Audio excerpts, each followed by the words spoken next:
gülüşün bile yeterdi bana. Ben geldim sana ama engeldi zaman. Kalbin buz gibi benden uzak. Anlattım derdimi bitiremedim. Ağladım ağladım hiç gülemedim. Son çare bu aşkımıza.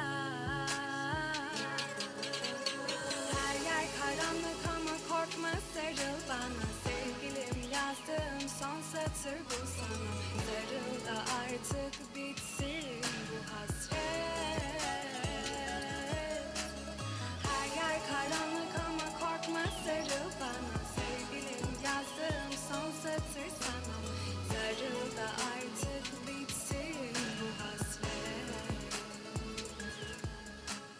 Kor gibi yaksan bile sar beni baştan yine.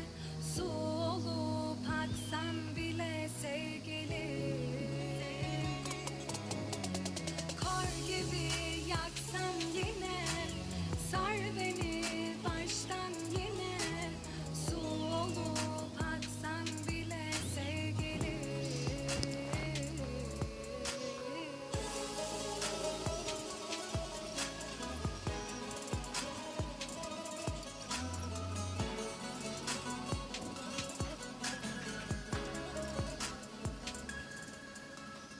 Bir gülüşün bile yeterdi bana.